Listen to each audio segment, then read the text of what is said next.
Many people have asked me what my position is on abortion and abortion rights, especially since I was proudly the person responsible for the ending of something that all legal scholars, both sides, wanted and, in fact, demanded be ended. Roe v. Wade. They wanted it ended. It must be remembered that the Democrats are the radical ones on this position because they support abortion up to and even beyond the 9th month. The concept of having an abortion in the later months and even execution after birth, and that's exactly what it is. The baby is born, the baby is executed after birth, is unacceptable, and almost everyone agrees with that. My view is now that we have abortion where everybody wanted it from a legal standpoint, the states will determine by vote or legislation or perhaps both, and whatever they decide must be the law of the land, in this case, the law of the state. Many states will be different. Many will have a different number of weeks, or some will have more conservative than others, and that's what they will be. At the end of the day, this is all about the will of the people. You must follow your heart or, in many cases, your religion or your faith.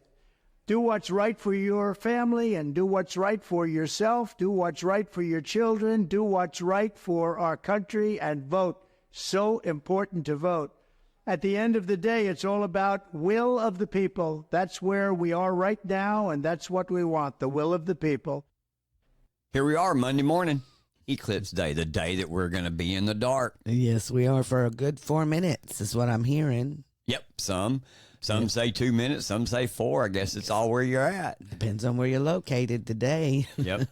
Are you going to be in the path? Yeah, right. Well, is this thing working? How you doing over there today? I'm doing great.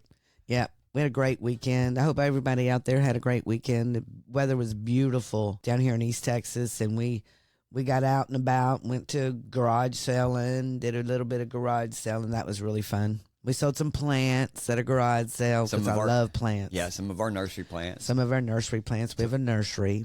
We took cucumbers, tomatoes, and flowers. Flowers, zinnias and petunias and a lot of herbs. Yeah. You know, so it was really fun. Yeah, we had a fun time. Yeah, it was fun. And then on Sunday, we went to a kite festival, a local kite festival.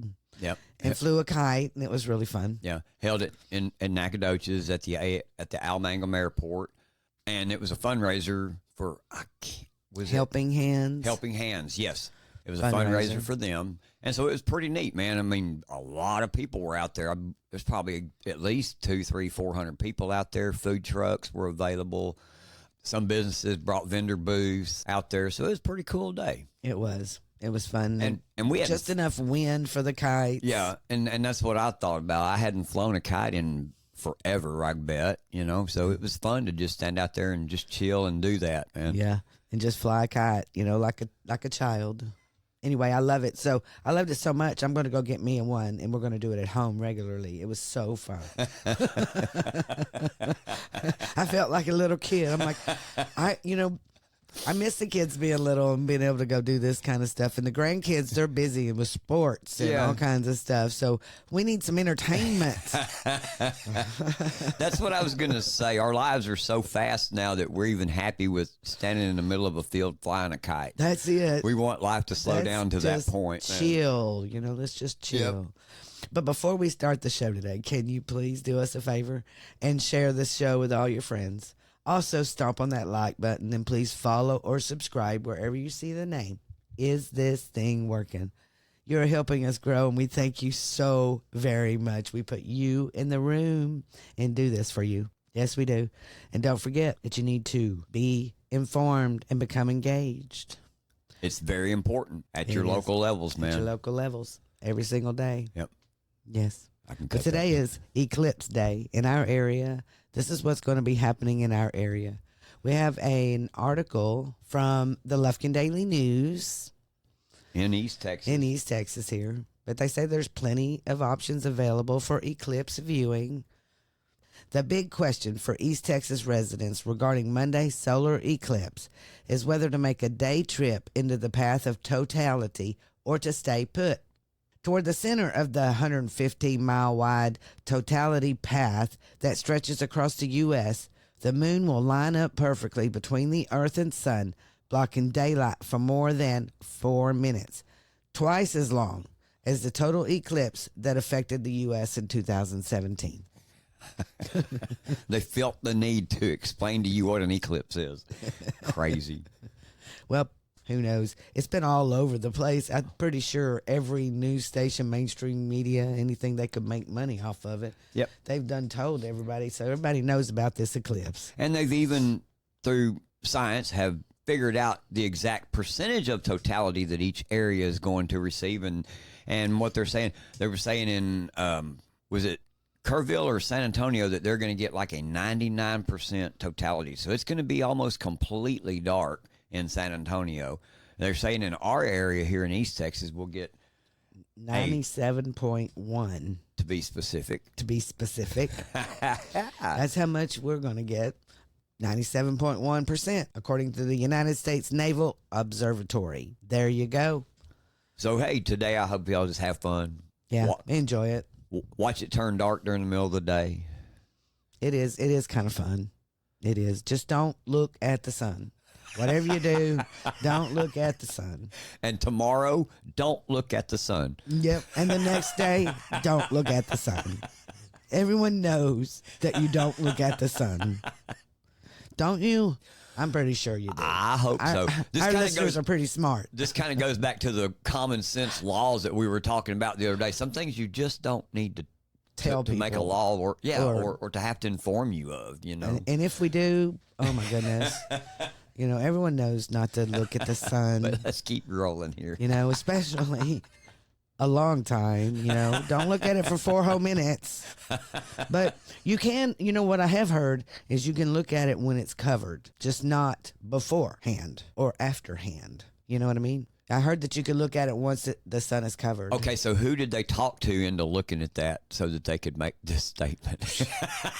who was the poor sucker that got talked into that? Into looking at the sun first and after?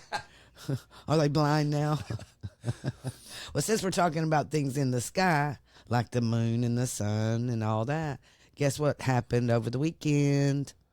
Yep. Another Southwest airline Boeing flight. Yep, more disaster in the air. More disaster in the air. It returns to Houston. No, flight to Houston returns to Denver after engine cover tears away during takeoff. There's a video here, but for our podcast audience, yeah, it's all just you're going to hear is flapping. Yeah, just the sound of an engine. But here's what the article says. It says a Southwest Airlines flight to Houston returned to Denver on Sunday morning after an engine cover tore away during the takeoff. Passengers were terrified after the engine cover blew off. A passenger said to KTRK News, he said, people in the exit row across from me started yelling at the flight attendants and showing them the damage.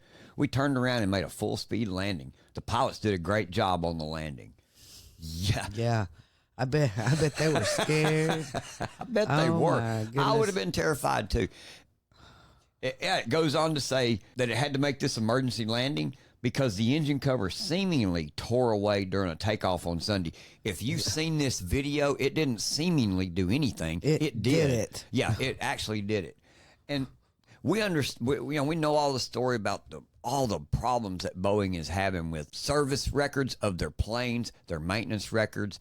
They're having trouble with all this different stuff, mechanical things going wrong. At what point do they ground these planes, shut this entire thing down, and go, look, we can't continue this? Do you think it's just, I mean, this is just me asking a question, because to me that seemed like maintenance error. Because if a cover of the, okay, if the cover come off, then there was a screw missing. A bolt. Yeah, something was done. You know? Something was done incorrectly and didn't pass inspection. That's where they're at with this. And who knows how long this has actually been going on, you know? Yes. I mean, now, there are cameras everywhere. But see, so people are always, taking pictures and. Okay, and I understand this from a money standpoint, from a stock value, a company value standpoint, Wall Street. I can understand you don't want your planes to set on the ground. But at what cost? Are we going to have to wait until a plane hits the ground full of passengers and before we do something. Yeah, one passenger described the ordeal as the only word that you can describe it as frightening. People up there in the air all of a sudden see things falling off the plane. Well, yeah. And they have no control over what to do after that. They have to count on the pilots and to get them down safely. Well, there's only so much you can do. And there's only one place you're going to go. Gravity's going to kick in. Where you know what I mean? So this is an important issue right here. I was always freaked out about flying to begin with, and this right here just solidifies why you freak out. Yes, exactly. Because you have to trust other people. You have to trust other people to make sure you're flying on a plane that is safe. Exactly. Riding in a bus, riding in a taxi cab, riding in an Uber. I was sitting to say, even talking about that, you go down here to go get your car inspected so that you can go get your car registration. And if you've got a bad tire, they won't pass inspection on your car. If you don't even have a blinker light. I mean, one little thing is going to fail you, but these guys sit here and do this over and over. At some point, you've got to stop it. At some point. At some point, it just needs to stop. Yes. It just needs to stop and fix it. Fix the problem. Yeah, but our Congress isn't going to do anything about it. We all know that. And guess what? Guess who's back this week? Congress. Have you already started hearing the noise all over the place about Congress? Well, they're not going to do nothing. They don't say anything until the day before when they start, I got to be back to work tomorrow, and this is what we're going to do, and this is how we're going to screw you some more. That's just how I feel about our Congress right now. Even every single one of them. We use them for tools to do what the people want. That's why we elect them. That's why we elected them. And it does not seem that the 118th Congress has given anything to the people that had elected them. Do you think so? No, in their entire game, just like with what they're coming out with now. Yes. Their plans for this week. They've known since they went on recess that they've got the Mayorkas impeachment hearings. Mm-hmm. They know that. But yet I've already seen stories talking about that'll probably be delayed. It's the same with anything else that they're doing. The only thing that won't be delayed is bills that fund Ukraine.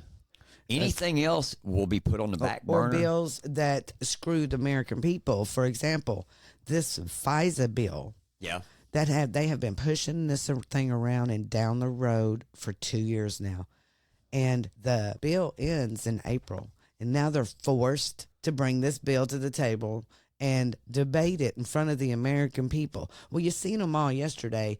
Oh, Representative Turner was on one of those mainstream medias yesterday talking about this FISA bill isn't a bill against the American people. We don't spy on American people. Well, that is bull. Why is the CIA coming out and wants to expand the top secret eavesdropping program to fight against fentanyl crisis? So let me ask you this. How does FISA help you fight the fentanyl crisis? How does the CIA help you fight the fentanyl crisis? That is a great question. We all know who supplies the drug wars. We all know who funded the drug wars back in the 80s and the 90s. We know. So here you go again. Yes. Now you want to claim that you're going to help fight another drug war? Mm-hmm. No. We know exactly what you're up to. Yeah, well, them, along with other members of the U.S. intelligence community, listen to what they're saying here. They're saying it right to your face, are pushing for Congress to expand Section 702 of the Foreign Intelligence Surveillance Act of 1978 in order to fight the ongoing fentanyl crisis. This Section 702, the FISA, is what we're talking about, the FISA Act, authorizes the government to collect the communications of non-Americans located abroad without a warrant from a court. While the surveillance is supposed to target foreigners, it inevitably sweeps in Americans' private phone calls, emails, and text messages too. They used our government, our intelligence agencies used this FISA bill, this FISA Surveillance Act, to go after President Trump and all of his supporters, and they're continuing to do it. But they want to come out today and tell everybody, oh, no, it's about the ongoing fentanyl crisis. No, they want to keep spying on you. And it's not just the CIA, because it says right here, the U.S. intelligence community, well, part of that community is the FBI. Here's another way that they want, I bet you that they're wanting to get involved with this and relate it back to FISA. Here's another reason, in my opinion, why. Think of the red flag laws that they're coming up with now and all of the people in the communities that they're going to push to help them in this. Social workers, doctors. Yeah, it's really not a good thing. And the FBI is saying a terrorist attack is imminent. And this is and they have been saying this for a couple of weeks. We know, and we talked about this on our show, I believe last week, or maybe it was the week before. We talked about how the FBI has coming out with terrorist attacks. So we know this already. And Representative Marjorie Taylor Greene, I'm reading her tweet right now. And she says, of course a terrorist attack is imminent because they keep the border wide open and millions have invaded. Do you want to know why this is the message right now? Because FISA is up for reauthorization and they need maximum pressure on Congress to vote to reauthorize FISA, which the FBI unconstitutionally used to spy on hundreds of millions of Americans. If they really cared about terrorism in America, they would shut the border and mass deport. But they don't. They care about controlling you. Yeah, and she goes on, her last sentence says, my eyes are wide open. None of the stupid tricks fool me anymore. Let me tell you something. If you had already researched and understood what the CIA, their complete MO has been ever since the 50s, then you would have understood completely that anything that they do is stupid tricks. Meant to do what? Fool you and psyop you to push agendas. They're going to force this FISA on us. It doesn't matter. It's going to pass whichever way the CIA and the FBI want it. They're coming out and they're telling you what they're going to do to your face, period. And I'm going to flag it. It's going to pass, so they can come out and try to tell us different and why and all that, like Marjorie Taylor Greene. Well, we know. But honestly, they're going to pass it. Okay, and that's your flag. Flag it. They're going to pass the FISA bill. Here's my flag. Flag it. They're going to drag the Mayorkas impeachment out until election time. Oh, yeah. I'll flag. They're not even going to bring it up. Could be. The Senate isn't even going to bring it up. They're going to ignore it like it's nothing. Oh. Right. It's nothing. But it's against the law for them not to bring it up too, so we'll see what they do. Even though we know that the Democrats control the Senate, we know that this bill's going to jump over there and it's going to die. We know that's going to happen. Mm-hmm. Okay? But then again, too, how many of these senators over there are going to vote to pass it? How many of them are going to vote not to? Or are they going to be scared to vote at all because they know it hurts them politically in their state? Are they just going to drag it out and let it slide to the next administration? I am really going with that. Okay. Well, we'll just see how it plays out. I might be wrong. We'll see if our predictions play out. We'll be watching that. That's for sure.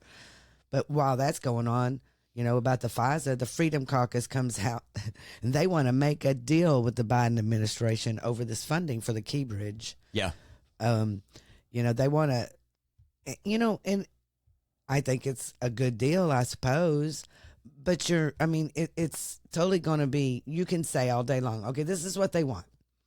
The House Freedom Caucus listed a series of demands to earn its support for funding the rebuilding of the Francis Scott Key Bridge in Baltimore, mainly calling on the Biden administration to lift natural gas export bans. The caucus members' wishes... Look what they say. The caucus members' wishes came Friday, the same day President Biden said during the visit to Baltimore that the federal government should cover the entire cost of rebuilding the bridge. Well, for one thing, that he has no right to say that they could cover the entire cost. You know what I mean? But anyway, here because we go. He doesn't control the pocketbook. No, he does not. No. Like he continues to say he does. The conservative caucus, which includes 36 House Republicans, wants House Speaker Mike Johnson to play ball with their demands. Given the GOP's paper-thin majority in the House, they love to point that out. Yeah, and it goes on to say that among their conditions for support of that bill, the lawmakers, the Freedom Caucus, they're pressing the Biden administration to reverse course on banning the approval of the natural gas export terminals. The stoppage is, and I love this, the Gateway Pundit puts this here. The stoppage is wildly unpopular among Republicans.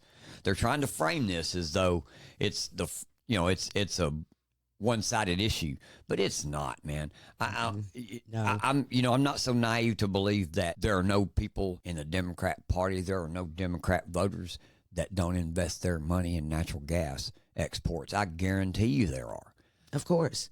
It's the people. And they try the people. The people are against this. It's unpopular with the people. Yeah. The stoppage of natural gas exports is unpopular with the people. Not just the Republicans. And I'm going to say this, our governor here in Texas, he has been busy trying to, get other countries to import, export, however they do it.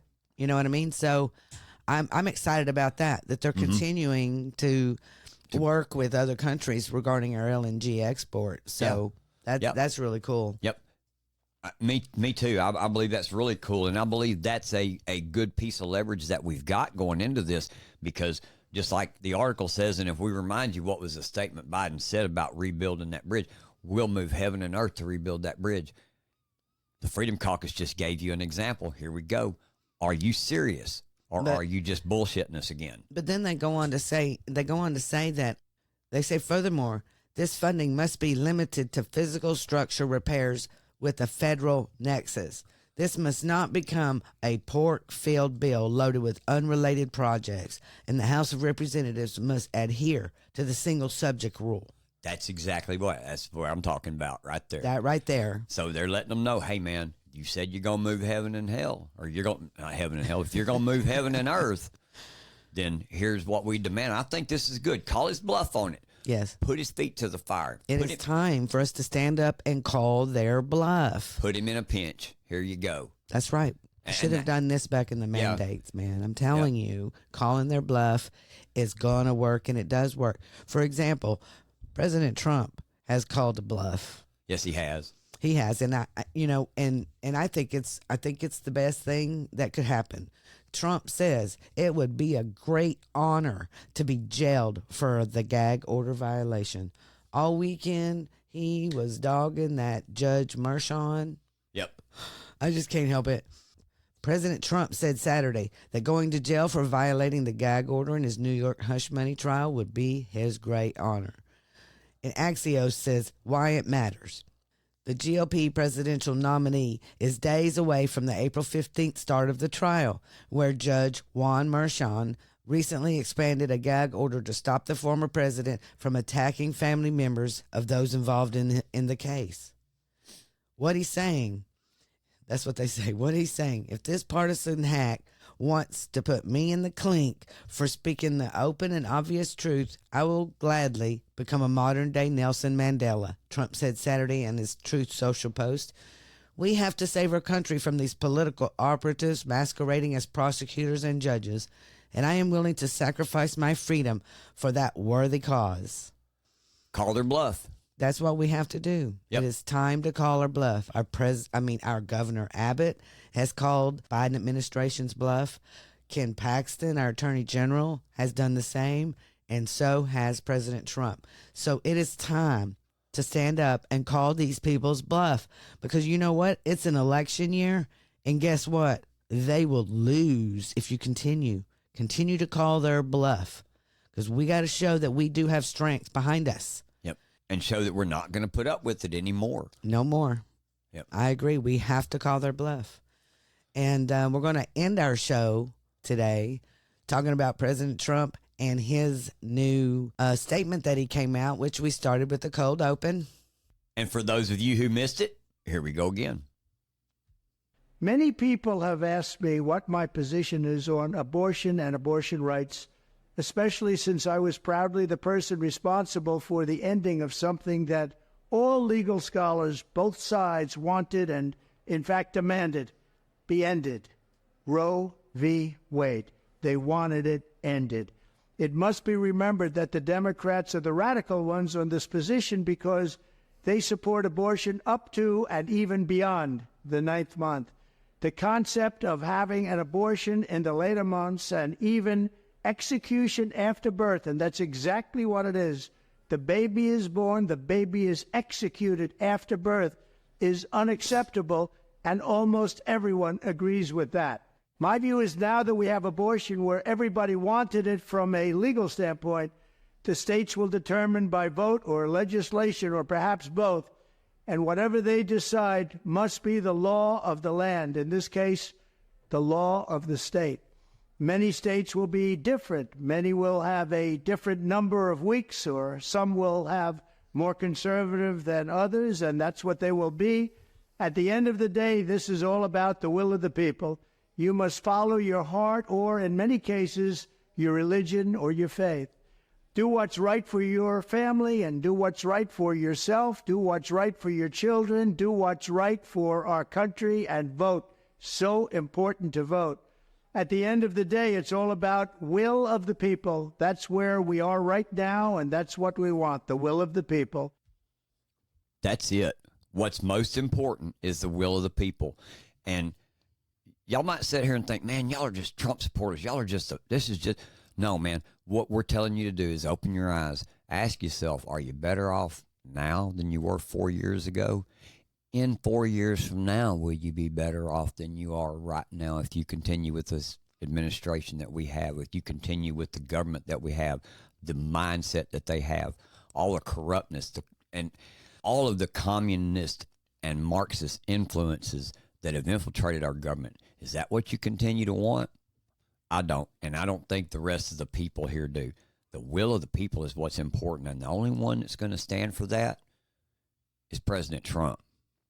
Is this thing working? Rise up. Well, hey, everybody, that's it for today. Thanks for listening, and I hope you've enjoyed the show. Hope you've learned some things about what's going on around us in the nation and in your communities. You know, we couldn't do this without your continued support either. We appreciate all of you showing up, taking the time to listen to us today. So please, like I say, make sure to hit the like button, share our show with all your friends. We'll see you next time on Is This Thing Working? And as always, I'm James, and that's my lovely co-host over there, Denise. And we'll see you next time. We're out.